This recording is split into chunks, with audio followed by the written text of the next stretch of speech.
Perfect. Thank you very much. Well, good afternoon, everybody. Welcome to the noon meeting for the Committee of the Whole for August the 10th, 2026. Take a moment to acknowledge the traditional territory of our friends and our neighbors and our tree.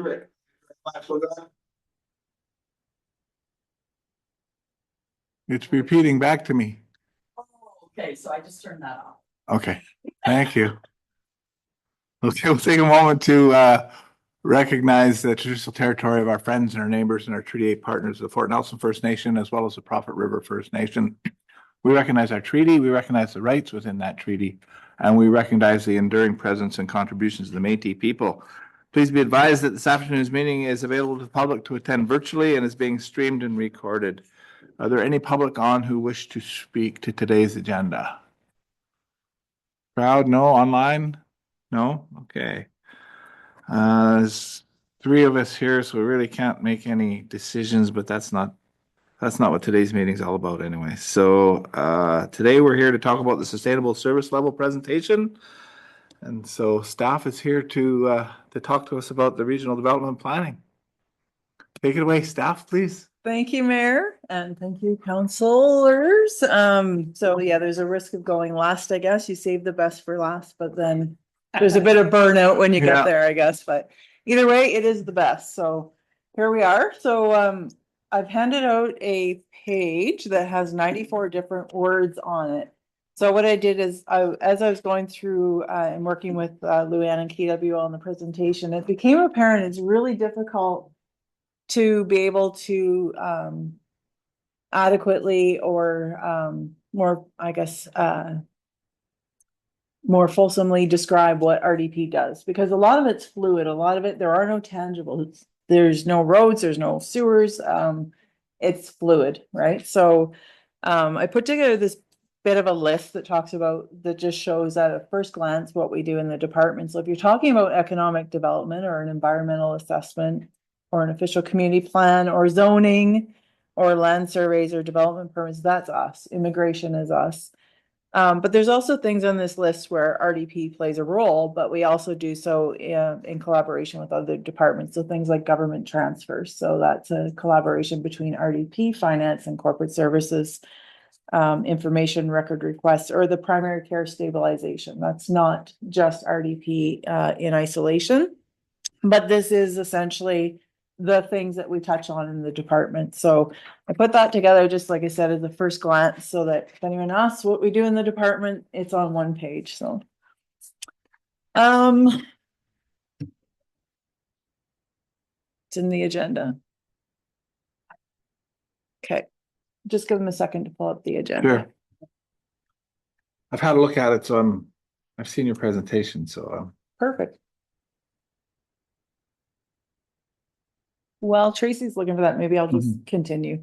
So the Regional Development and Planning Department consists generally of planning, development and land use, development, regional development, economic development, community and social development, tourism and recreation, wildfire resiliency, emergency planning, natural resources, and health initiatives. So that's kind of the broad umbrella of today's presentation and the services that we provide within the department. We lead a wide range of municipal projects, programs, and regulatory processes that shape how our community grows and develops. So our core responsibilities include land use planning, development approvals, zoning administration, and long-term community planning in general. We work to ensure that new development aligns with council's vision and community priorities, can be supported by existing infrastructure and services. Ultimately, our role is to support responsible, sustainable growth while providing clear and consistent guidance to residents, businesses, and developers. Beyond our regulatory responsibilities, the department supports balanced and sustainable growth by coordinating residential, commercial, industrial, and recreational development throughout the Northern Rockies. In doing so, we work to balance economic development with environmental stewardship, public safety, and the overall quality of life for residents. So in addition to that, we also provide professional advice and strategic planning support to residents, businesses, regional council, and we help inform decisions that support the community's long-term interests. A significant part of the department's work happens behind the scenes, so we are usually the ones who are undertaking the community engagement and consultation. And we collaborate with Indigenous governments, agencies and industry and other stakeholders, as well as conduct things like strategic research, data analysis, and ongoing review of provincial legislation, policies, and best practices. The work that we do forms the key planning documents and long-term strategies, such as the official community plan, zoning bylaws, and other guiding policies. So together, these documents establish the framework and level of service that the municipality provides to support growth, development, and decision-making across the community. Throughout the year, in the department, we contribute to approximately 70 to 90 projects and initiatives annually. Broadly, again, our department consists of planning, economic development, building and development services, community and social development, tourism, recreation, wildfire resiliency, emergency plan, natural resources, and health initiatives.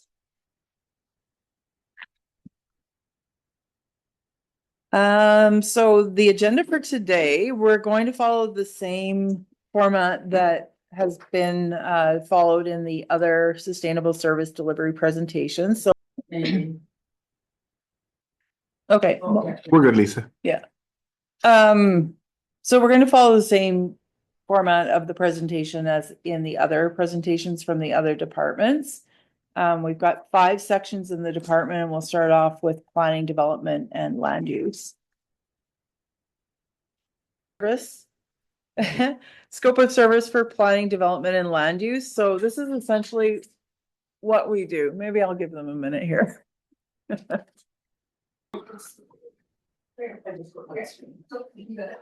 Awesome. Okay, sorry about that. No troubles. Everybody's got to learn. Just the arrow button on your keyboard. There you go. Okay, perfect. Okay, so next slide. Back one more one. Oh, There we go. forward. There we go. Oh, sorry, was that the right screen? Yeah, you can go back one, sorry.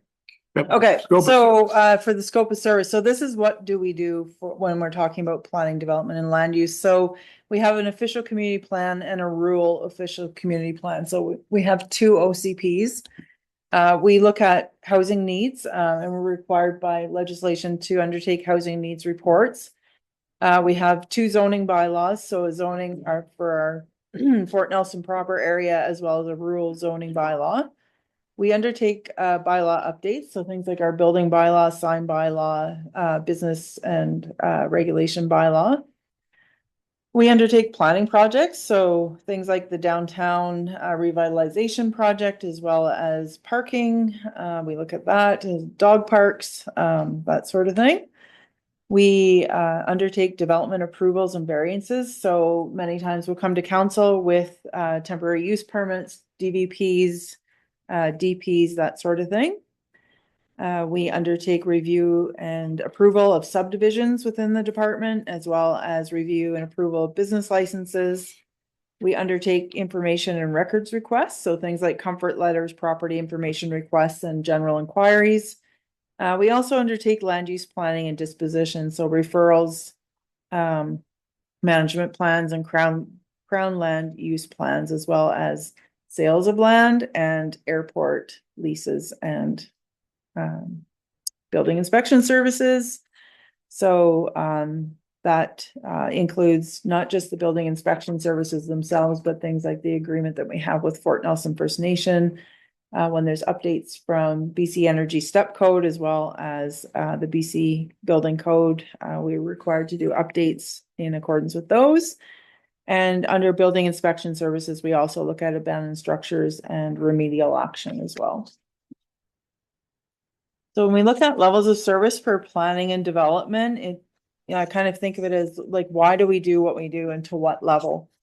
So the planning section of the department is really where you've got the bulk of the legislative requirements. As I was going through building the presentation, it became very apparent that a lot of what we do in the department is driven by council strategic priorities. Whereas the planning piece of it is more the highest level of legislative requirements within the department. So things like the official community plan. So like I mentioned, we have 2 official community plans. By legislation or through legislation, we're required to review and update those OCPs every 5 years. There's 3 important aspects concerning an OCP too that I just wanted to highlight. One is that a council of a municipality is required to adopt an OCP. So it's not by choice. We have to have an OCP. The second one is that we have to consider the most recent housing needs report in the OCP. So when we're building the OCP, we have to have that housing needs report in place and understand what the housing needs are in the community. The third one is that all bylaws enacted or works undertaken by a council after the OCP is adopted must be consistent with the relevant plan. So when we're undertaking planning projects or projects that are based on planning within the community, so things like sewers and building roads and things like that, all of that needs to be consistent with the OCP. So that OCP is really integral. It's foundational to the municipality in general. So OCPs are pretty important. They're not just nice to have.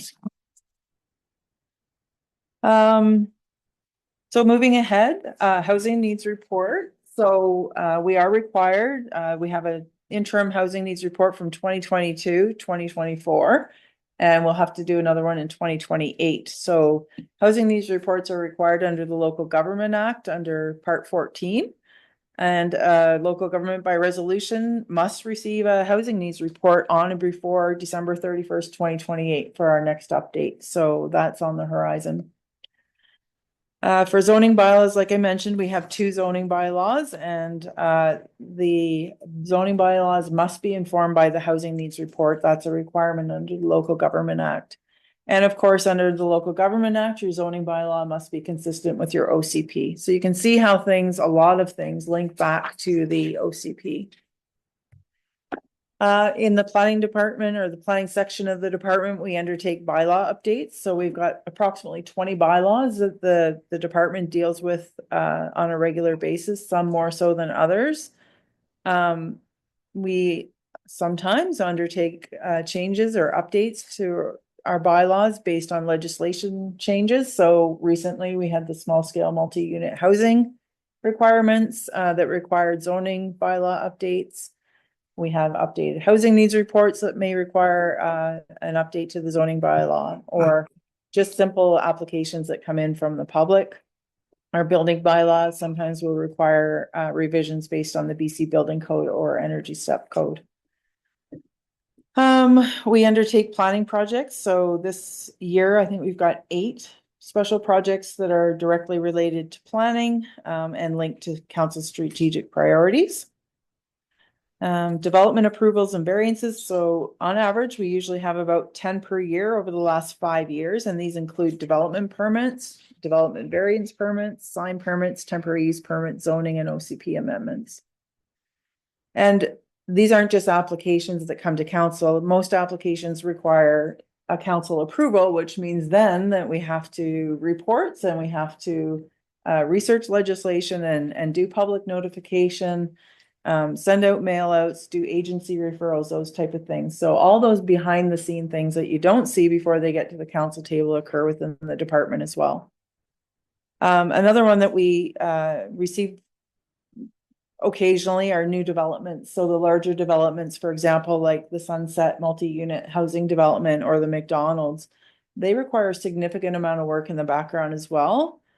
So for McDonald's, for example, it required a zoning amendment, a development permit, a sign permit, a DVP for the signage, and a building permit for the works and services. So just that one development in itself, not to mention all the meetings and everything else, that one development itself had 4 or 5 or 6 different authorizations that required reports, research, notifications to the public. So there's a lot of work that goes into those as well. In the planning section of the department, we are responsible for approvals of subdivisions. So when the former town of Fort Nelson and the former Northern Rockies Regional District became amalgamated into the current NRM, we assumed or inherited the responsibility for reviewing and approving subdivisions. So that authority to approve or refuse a subdivision now rests with the approving officer, which is our planner, Rada, and I'm the backup for that under our delegation of authority bylaw. So we assume that responsibility as a regional municipality to approve subdivisions. And we can receive anywhere between 2 to 5 a year of those for approval. The department reviews and issues business licenses. So in 2025, we had 448 approved business licenses with 61 new applications. So some of these are just renewals from year to year, but in a given year, we can have anywhere between 60 and 100 new applications that require both review by the planner and the building inspector prior to issuance. So yeah, that's business licenses. We receive information and record requests. So we usually receive about 5 information requests. So those are our comfort letters and the property information requests that are primarily completed by the planner and the building inspector. And we can receive anywhere between 10 and 25 requests for records in a given year. We try to accomplish a 5 to 30 day turnaround time, depending on the type of request. We undertake land use planning and disposition. So this includes referrals. So the province will send referrals and ask for our opinion on various Crown land tenure replacements, as well as we're responsible for developing management plans for the 30+ Crown land tenures that we have in the municipality. So we do those as well. And we also look at sale of lands as well as airport land use.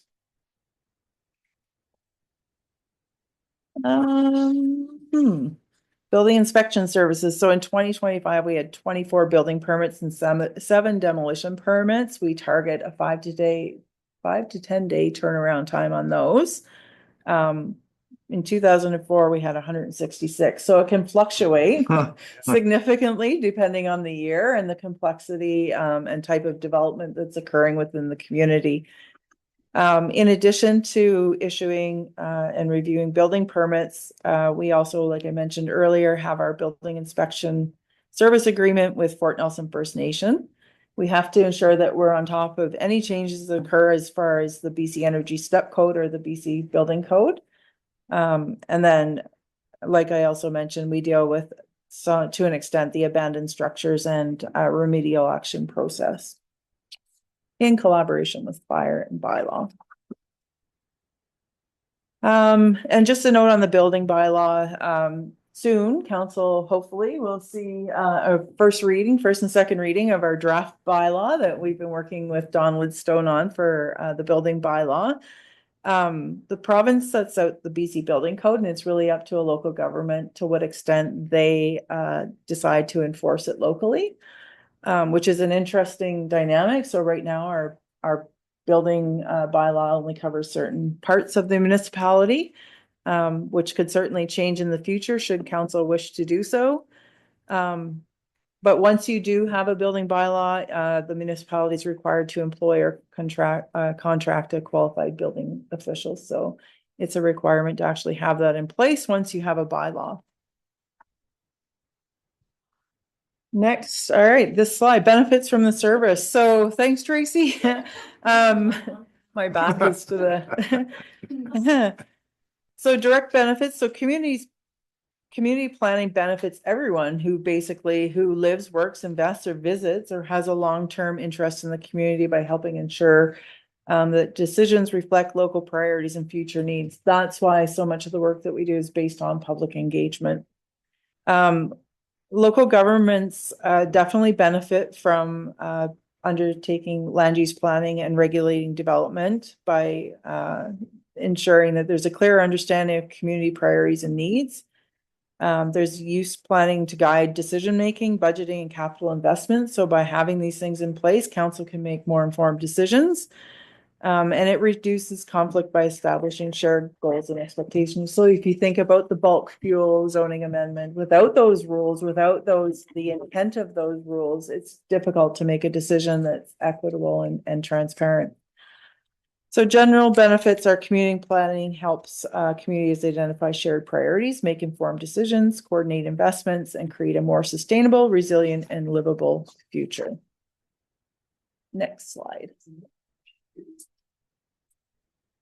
So how is the service funded? So planning, development, and land use is funded by the tax levy primarily, so 642,000 with 35,000 coming from planning fees and 18,000 from building inspection fees. Next slide. And so you can see our expenses are approximately 695,000 and our revenue funding is 695,000 as well. For next slide. Discussions, so things that we need to focus on in the future related to planning and development, regular OCP and bylaw updates. So as I mentioned, that's legislatively requirement to update our OCP every 5 years. And in doing so, we have to then ensure that our zoning bylaw is consistent with the OCP.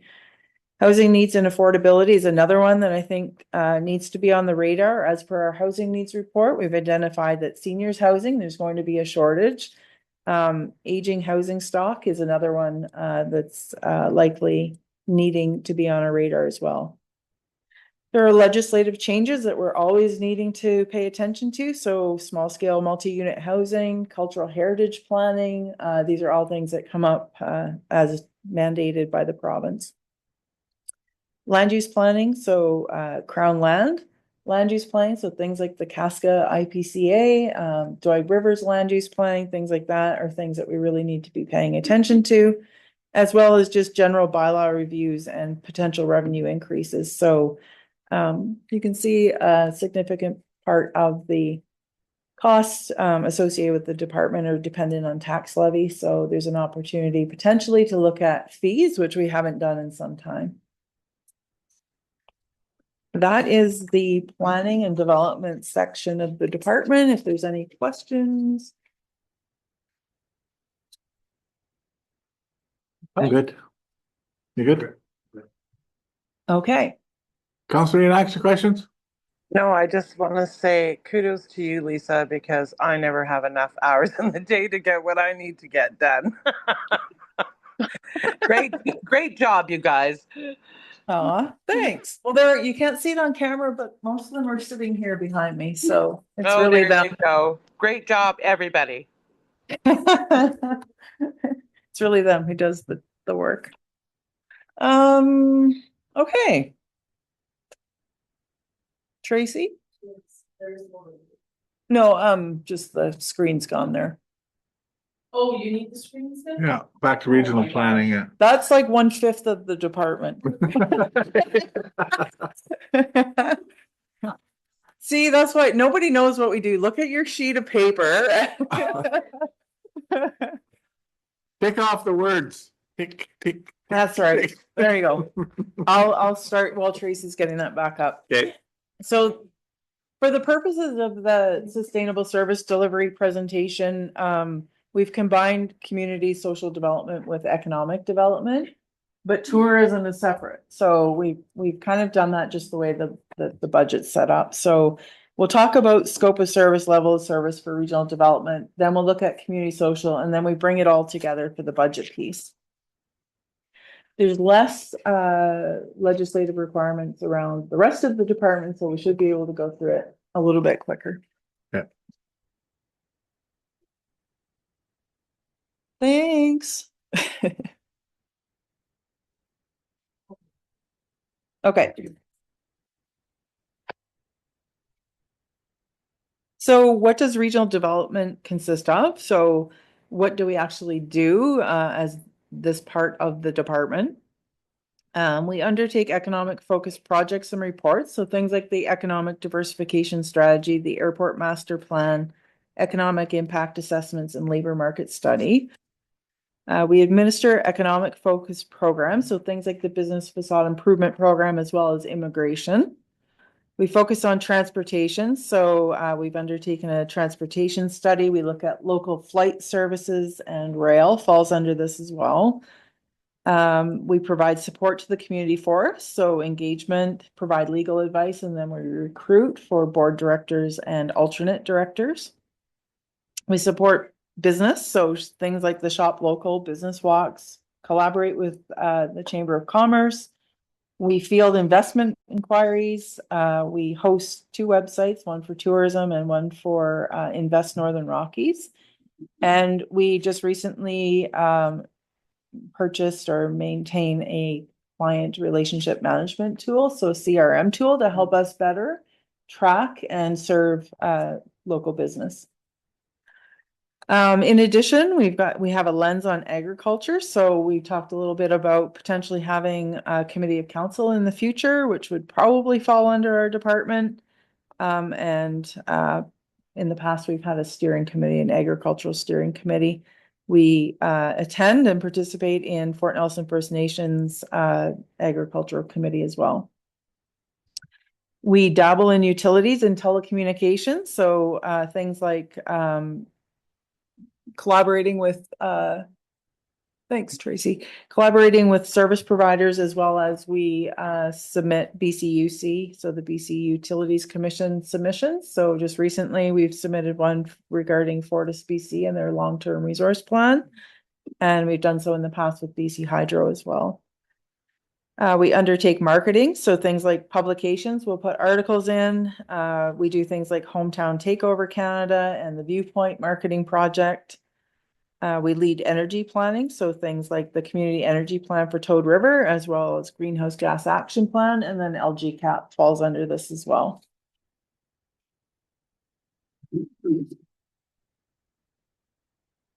So the levels of, sorry, next slide.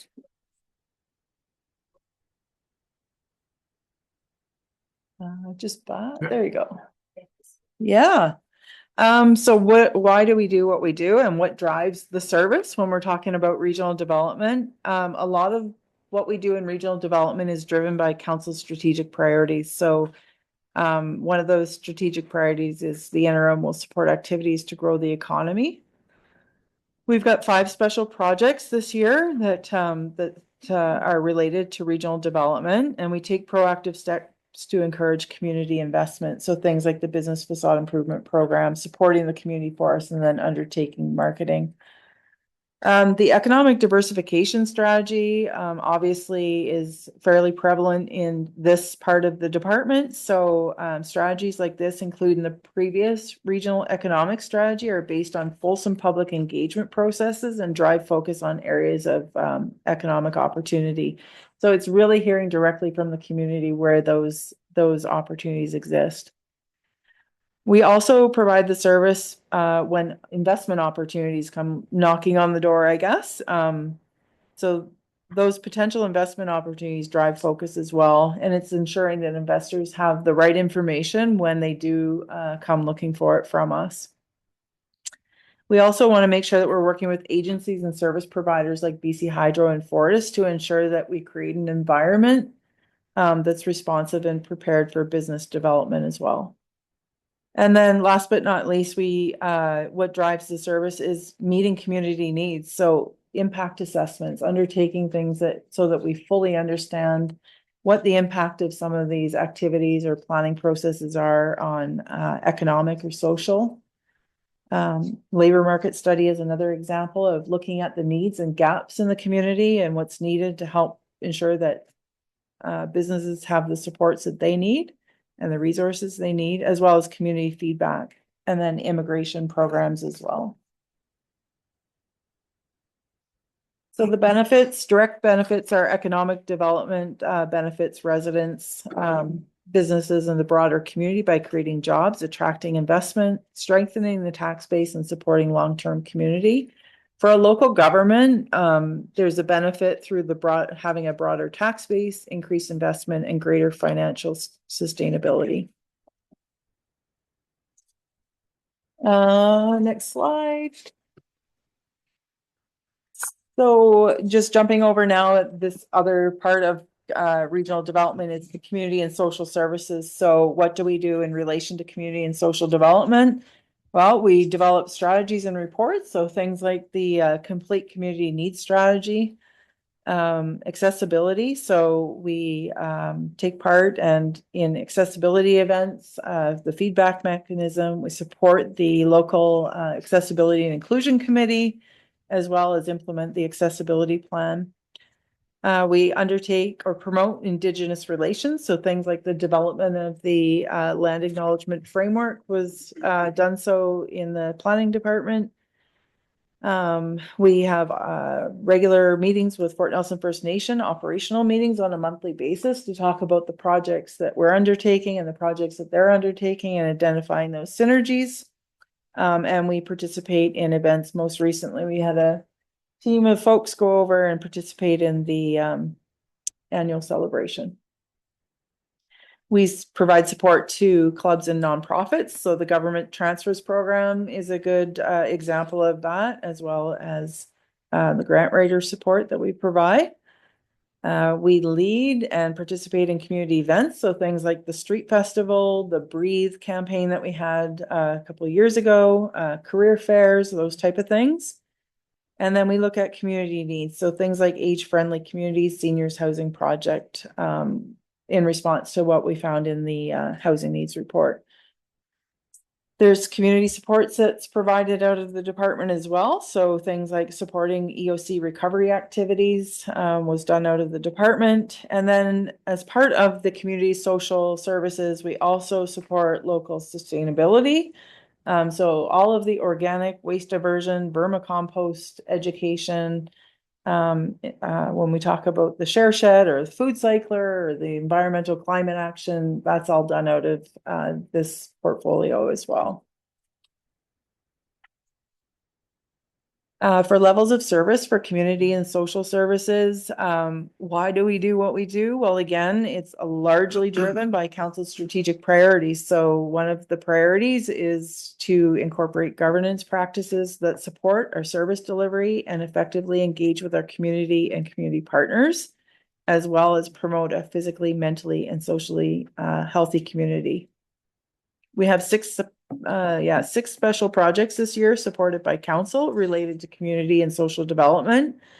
The community needs piece is, primarily the complete community needs strategy really drives a lot of what we do and how we look at things within the community and social services lens.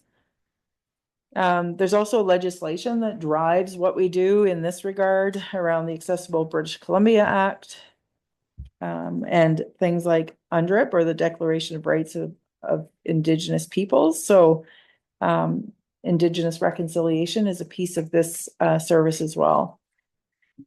And then last but not least, we have a committee of council that falls under this portfolio, and that's our Environmental Advisory Committee. Next slide. The benefits of the community and social development services. So directly, residents, First Nations, community organizations, local business all benefit from these type of services, and local government through a stronger community well-being, reduced pressure on emergency and crisis response services, increased community resilience, and more sustainable long-term economic and social outcomes. Next slide. The service is funded. So now we're back to looking at both regional development and community social as a whole. That service is funded through $403,000 tax levy and then grants of $10,000. Next slide. For expenses, we're at $413,000. This includes the small amount that we use to support the community forest for the directors, not for the actual financial contribution as a whole, but just the support of the directors, the alternate directors. Next slide. So some of the discussion, some of the things that need to be on our radar, what requires our attention and focus. Well, rail is a substantial one when we're talking about economic development. BC Hydro and energy security and the willingness to respond to economic opportunities is a big one.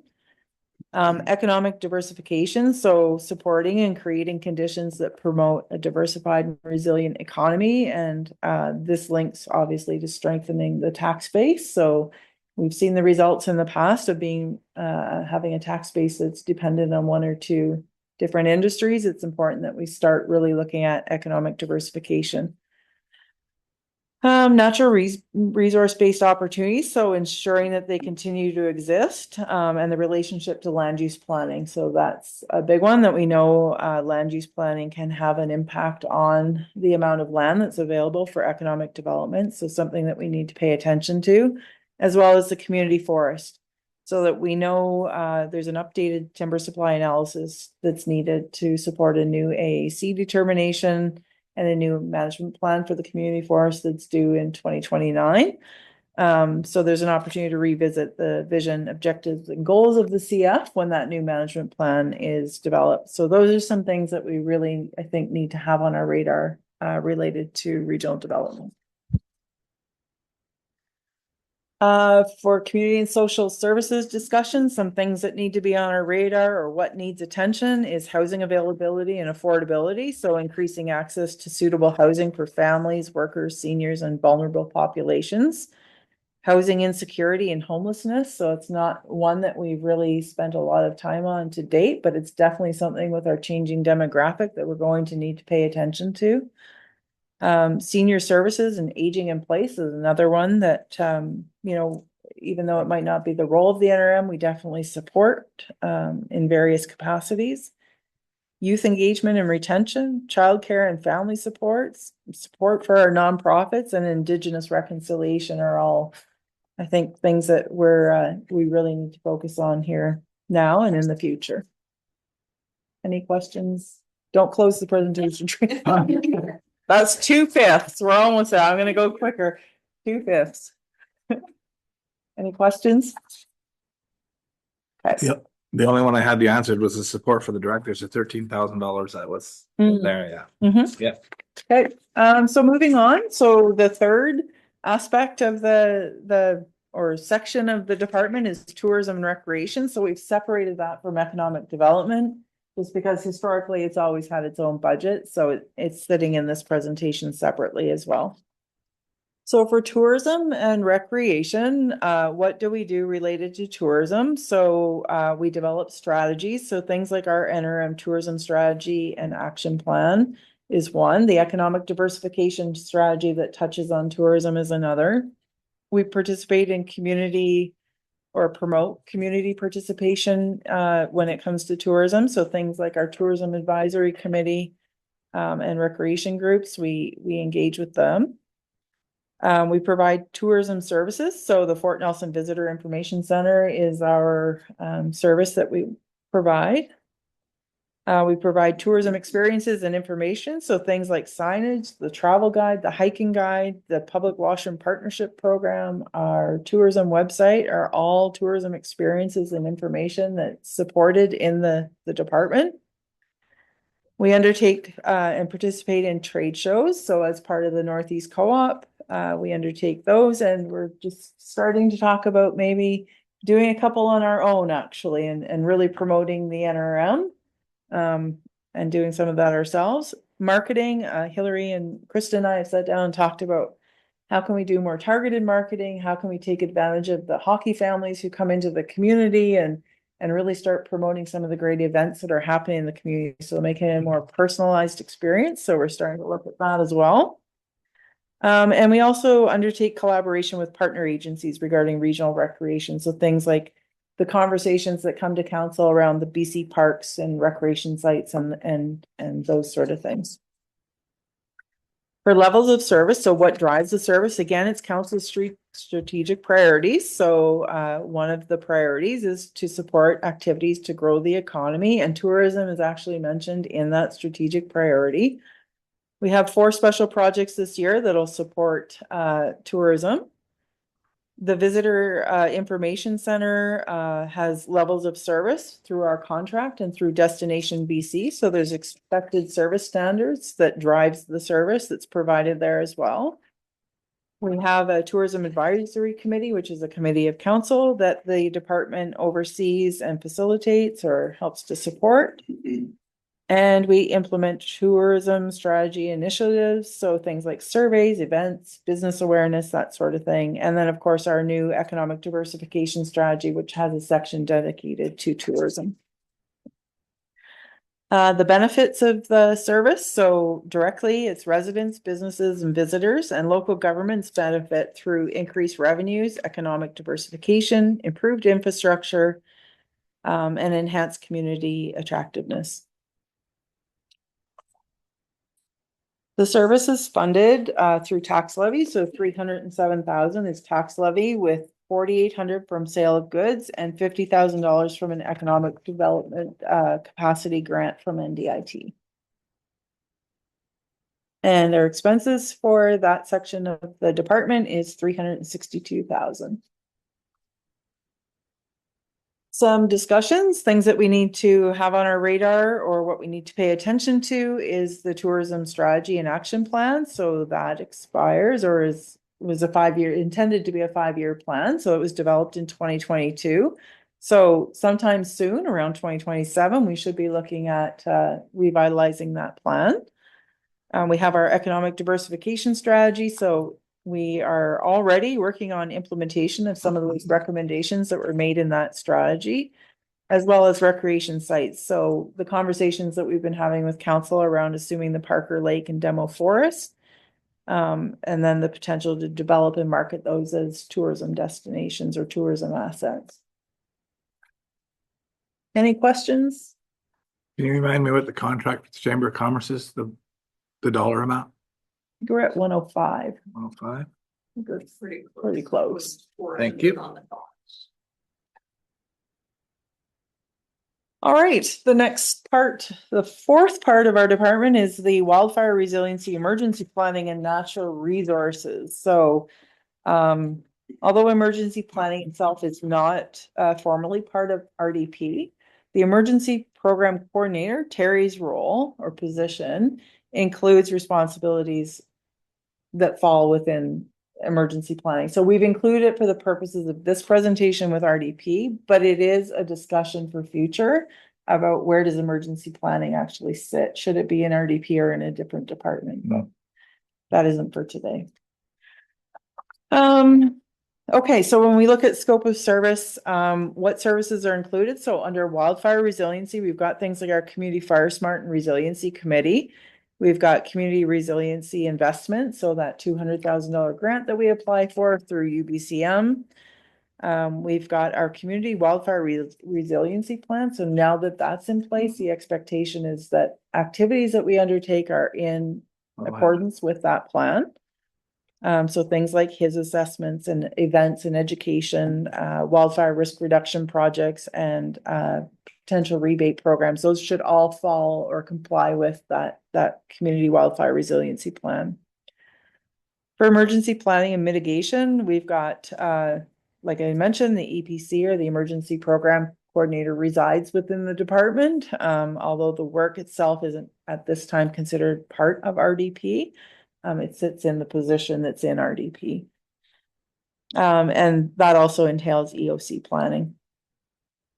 For natural resources, we've got things like the Northern Rockies Roundtable that we facilitate and support. There's all kinds of endless conversations about wildlife, so bison and elk and all those great things that come up every now and then. And then the human bear conflict management piece is administered out of RDP as well. For levels of service, so what drives the level of service? So council's strategic priorities. So the NRM will safeguard the health and safety of the land and people through action and innovation while demonstrating leadership, accountability, and integrity, as well as promoting a physically, mentally, and socially healthy community. We have one special project, which is a really multiple special projects under one. So if you look at our community resiliency investment funding, there's multiple projects that occur under that one special project, but one nonetheless. There's also key legislative requirements that drive this service. So the Emergency and Disaster Management Act, or EDMA, is the primary legislation governing emergency management, and it requires provincial ministries, local authorities, and other bodies to prepare for and respond to emergency situations. There's also authorities and requirements under the Local Government Act and the Community Charter related to emergency management. And then, of course, when we're looking at level of service, we look at public safety. And again, we've got the Committee of Council, the Community Fire Smart and Resiliency Committee. Benefits from the service. So directly residents, businesses and visitors and local governments benefit as well through reduced emergency response costs over time, more resilient infrastructure and improved long-term planning certainty. And there's all sorts of general benefits that I've got up on the screen there that I won't. We all understand how important it is.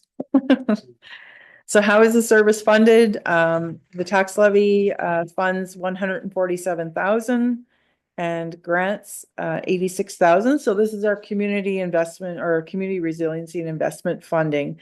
It's only capturing 86,000 because the remainder of that total grant goes towards wages. And then the rest of it goes into the special project, which isn't captured in these numbers. And then for our expenses, it's 234,000. Upcoming discussions around wildfire resiliency, emergency planning, and natural resources. One of the things that I've already mentioned is, as an organization, how do we address this piece around the emergency planning piece? Is it a function of RDP or should it sit somewhere else? So that, as an organization, we definitely need to make sure that we figure that one out.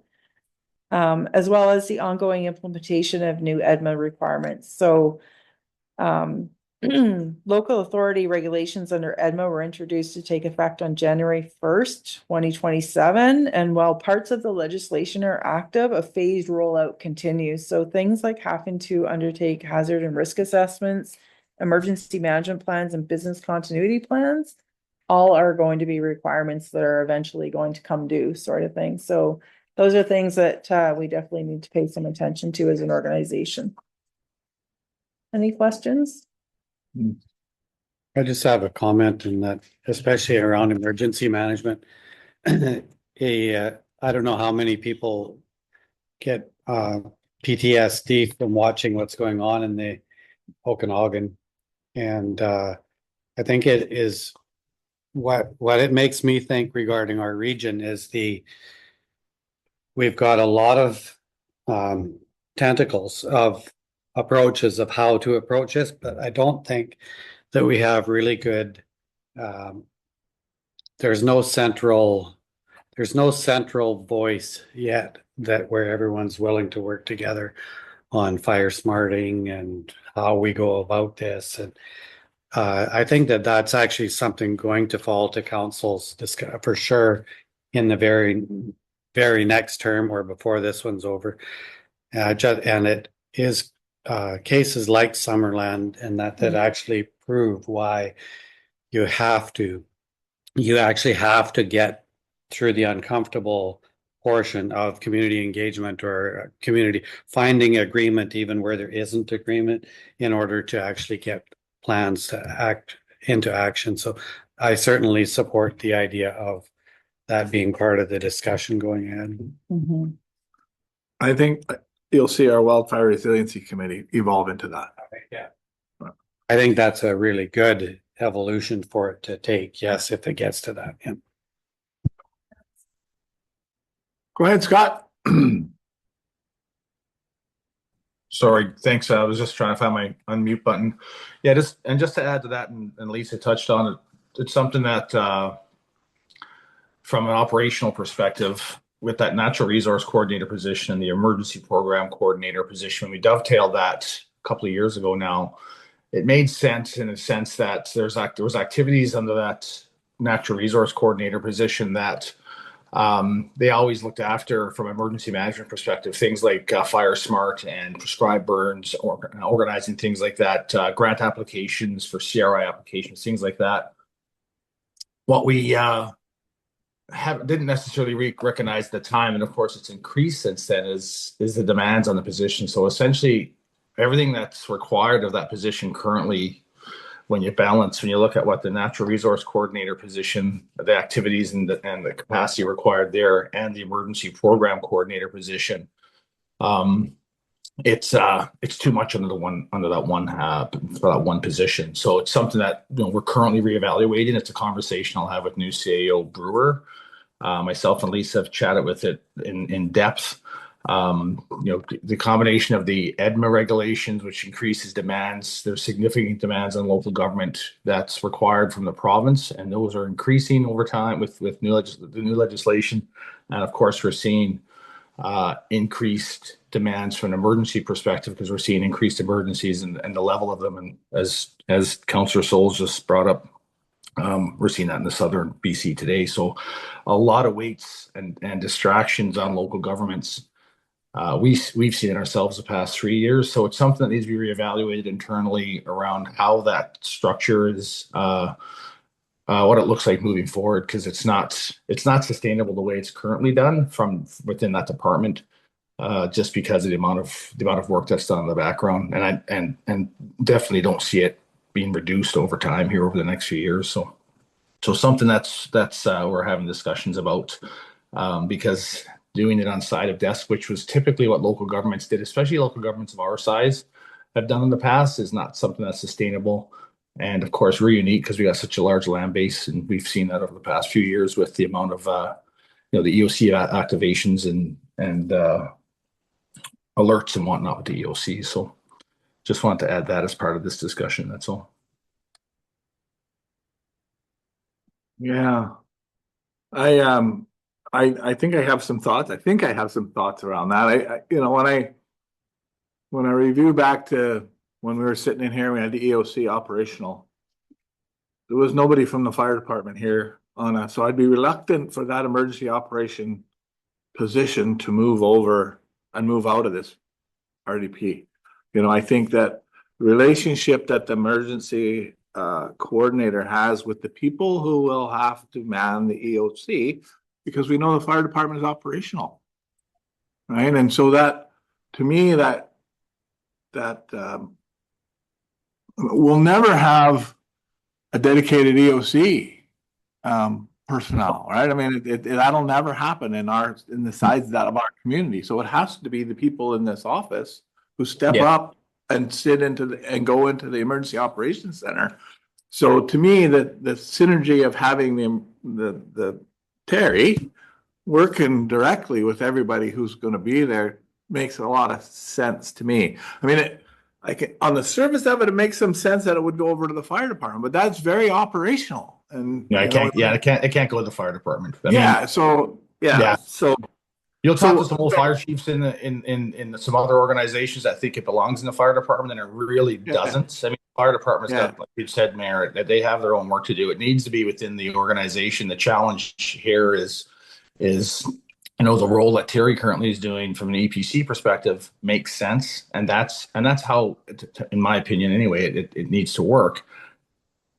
The challenge is that there's a lot of things that's also part of his role currently on the resource coordinator piece that's just not happening or occurring, so it lands on someone else's lap. So that's the reorg piece that needs to be discussed, because there's so many demands that are increasing in that EOC. Not when the EOC is activated per se, it's when the EOC is not activated. A lot of things are occurring in the background, which just takes up so much of the time, right? That's the bigger challenge at the moment. But it's something that it just needs to be evaluated. It comes down to how do we move that capacity around? How's the organization move that capacity around? But I mean, I agree 100% that it needs to sit under that roof, under the roof of the town hall, because it's not a fire department's responsibility. They're strictly on the operational side, and they've got enough going on. Yeah. I just wanted to add, like I said, it was more around just more discussions occurring specific to that. That's all, because it's something that we worked on, we looked at previously, and we're just reevaluating it now because we know that there's a lot under that one umbrella that we just need to figure out how to navigate around it. Okay, good. Thanks. Any other comments? All righty. Onward. So on that note, the last thing that got added to the department was health. So we're on to health, which is the last part or the last section of the department. So what are the services provided? So we look at recruitment and retention. So through our Ready program, we implement that, undertake or develop recruitment videos and develop relationships with healthcare providers. Attend and support events, so things like healthcare conferences and workshops and events within the community. We also, in the department, administer, manage the housing that the NRM has to support the Ready program. Although we do that in collaboration with the Recs department, so they go cut the grass, but Diana tells them when to go do it, so. And Diana's also great at juggling what doctors need to live where or healthcare professionals need to live where. So that really falls in the department as well. We undertake projects and initiatives related to healthcare. So things like primary care is a good one, the stabilization committee. So even though that's not entirely RDP, it's a health initiative through RDP. And of course, things like grow your own or looking at medical travel and things like that. And then, of course, undertake community collaboration. So things like the CHPC, the community action table, and then the primary care table.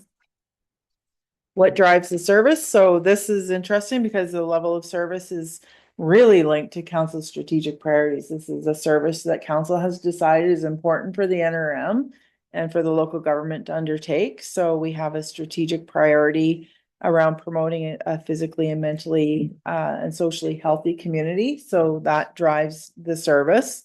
And then, of course, we have the Ready program, which also drives the level of service. And then things like community needs and service gaps. So when we see that there's a gap or a community need, and there isn't a lot of faith that it'll be addressed elsewhere, then the NRM tends to step in. So that really drives the service. Benefits from the service. I won't go over this too much because it's pretty obvious that the healthier your population, the better everybody is. So that's pretty obvious. As far as funding, the tax levy provides 301,000, and then we have a small amount from the IDCA contribution from the 5 houses. So the interest is in there, as well as the $8,000 IDCA contribution. And then the $60,000 from leases, from rentals and things like that, as well as the partner contributions to the CHP. The expenses associated with providing this service is 371,000. And some upcoming discussions, things that we need to focus on or pay attention to. So the primary care stabilization is obviously a big one right now and fairly relevant. Adequate and sustainable health services. The hospital replacement is another one that's on the radar. Healthcare professional recruitment and retention continues to be in focus, as well as the level of local government support and the conversations around, expenses that a local government has to incur to kind of cover those gaps. When other agencies may or may not be. Any questions on that one? Okay, so in closing, that was the Regional Development and Planning Department as a whole. So like I said at the beginning, a lot of the activities that we undertake guide community growth. They support in large part council's priorities, but there's also legislative requirements to some of the things that we do within the department. As I said, we lead or contribute usually to about 70 to 90 different projects or initiatives and a significant number of council reports and UBCM discussions. So the things that end up at UBCM and in front of council at the council table are usually linked to RDP. The work is really made possible because of the fine folks sitting behind me and those few who aren't here today, but without them, that work doesn't get done truly. It's a great team and we wouldn't be able to do what we do without them. So, and lastly, I just want to thank KWL and Luann for helping out with the presentation and to council for your ongoing support of all the work that's been undertaken in the department and for continuing to find shiny objects, like great projects for us. So thank you. Well, thank you for the presentation and all the work that all of you do. It's there was no surprises, so it tells me that we're talking about these projects often enough that we're aware of what you're doing, right? I mean, we're not full-time professionals at this, you are. But knowing that we know enough about what you're doing tells me that we're talking about it enough. Yeah, No at least surprises. maybe it's not enough from your perspective, but from our perspective, it's enough for sure. And yeah, and all these projects are important, and it's obvious that you're catching up. You're catching all the stuff that kind of doesn't fit anywhere. And if that starts to get overwhelming, we've got to talk about that. And maybe that's what Scott was starting to refer to when it comes to sort of Terry's position, what's going on. So yeah, it's important work and we've got to do it. I know there are people out there who don't understand planning and they'll say, what do you need 15 people in the planning department? When's the last time we built a house in this community? But there's so much more to it than that. And so this is the one page. The yeah, one, give me yeah. the one. I'm gonna keep this actually and talk, you know. Because honestly, when we started with Yeah. these presentations, KWL and Luann, they're like, you know, they filled out the planning piece pretty well. You have a zoning bylaw, you have an OCP, but then after that, they're like, we're the first ones to admit we don't know what you guys do. And Yeah. I'm like, that's a problem. And I knew council would know what we do because we are in front of council so Yeah. much. But the public needs to understand what we do because they, you know, they're the ones out there and they're like, oh, you guys again, sort of thing. And why are you doing this? But yeah, it's important that everybody understands what we do. So that one pager, I think, was It's telling. my way of saying this is Yeah. what we do in Yeah. a concise way. Good. Yeah. Counselor Souls, you got any comments before we adjourn? I just very much like this presentation. It's very good. Yeah, the one pager concept, I will take that too and keep a copy of that handy. It's just that there's what it shows me is that we've got a whole lot of tools at our disposal that are real tangible, traceable tools. So much of what you do and is required of us as a corporately is downloaded by the province. And I think there's great value in a lot of what they expect too. Like a housing strategy, I'll use that as an example. Our housing assessment that has to be done every now and then shows us what our housing condition is. And there's a lot of old decadent and empty lots now in our community. All it takes is one simple drive, half an hour, you can see. And I think a discussion like that at a council, that is a higher level discussion. You say, so what can we do to help facilitate a turnaround of housing? And of course, as soon as you start talking about that, we talk about economic development and industry and the other things that need to take place in order for that to be just logically come into place or naturally come into place. But what I see then is that the fact that we're honing in on the tools and the systems that are needed for, it's like a readiness program. Our whole Yeah. planning is a readiness program ready to respond to the bigger picture of what we need economically. So I think that it kind of points to a council's job of actually really beating the economic drum in the broader sense and trying to invite industry and invite business and invite people to our community. And so very much a good presentation. I feel very much like our community has a very high level of teamwork built into both council and the NRM. And you mentioned I think it's true that it's really hard to communicate all the levels of preparedness that you have. So working toward that is something we should work on. So Yeah, thanks. it's just Thanks. not a matter of good luck. It's No. good planning, Yeah. right? And if you do good Yes. planning, Yeah. if you do good planning, then when the opportunity comes around, you're ready to take it. And people will say, oh, you're so lucky. No, we were prepared. We were That's right. prepared to take advantage of the opportunity that presented itself. So yeah, it's good. I mean, and this is about sustainability, right? So there's several places in here where you talk about fees. And so we're gonna have to review those because they haven't been reviewed for a long time. And, you know, all of the departments that we've talked about so far have some fee structure to them that we're gonna have to look at. So yeah, we'll have to make sure that that gets rolled into, I think the next phase will probably be looking at those fees across the board and whether or not this council wants to see a change to the fee structures or not.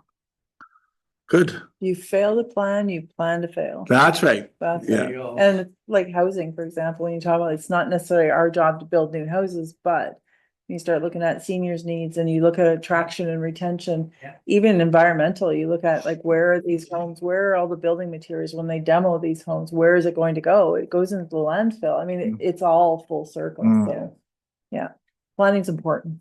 For sure. All right, Brenda, have you got, I haven't been watching, I hadn't seen if your hand has been up, but are you, Oh, any well, comment? half the time I don't know how to do that. So, but no, that was a great, that was a real great presentation. Kudos to all of you. Back to what Mayor Fraser said about, the residents, some of them being so uninformed about what the planning department does, etc. Not that I want to create extra work for anybody on staff, but it would be great and very informative once in a while just to throw out a little blurb, what the planning department maybe is up to or what they cover, and different departments, I think, throughout the NRM, just for information, I think more so than anything. Mm. I just thought it would be a great idea. Good. Scott, last word to you? There we go. No, I just want to thank all the staff for the time they put in. Actually, they did a great job pulling all this information together, and the intent was to provide this for council and for next council and for the public, and this is a perfect example around. We've heard lots with the RDP group in terms of what they do, or people not understanding what they do, and there's a lot of work happening in the background. So really appreciate it, and really appreciate council taking the time to go through this. I know it was a bit of a long haul, but I think it was worth it. Well, and for sure, it sets up the next council, right? Yes. Because I think a lot of this work is going to continue into the next term. And so whether we have to review it all again with the next council and start over, it's there at least for us to have those conversations. What's the next step? What do you see the next step from the sustainability perspective? The next step is to provide a bit of a roll up in terms of a summary of everything that's been discussed, and what the next steps look like. To discuss that with this council, and then of course as a new council. So the next piece of that then is this is never final. It's never done, quite frankly. Yeah. It's an ever living document that's going to be continually updated. It's going to go hand in hand with the municipal overview, part of council, the new council's orientation. And it helps them drive out the discussions with new council in terms of if there's a desire to rip the Band-Aid off and take a look at how the various service levels or services are being funded and how they're looked after, which is part of the fee structure. So to me, this just drives out this. To me, it's foundational, quite frankly. Yeah. Okay. Yeah. Well, thank you then. Are there any, is there anybody online from the public that, no, there's nobody, why am I not surprised? Anyways, adjournment, so we'll adjourn. Thank you very much, everybody, and I look forward to what the next steps are. Thanks, everybody.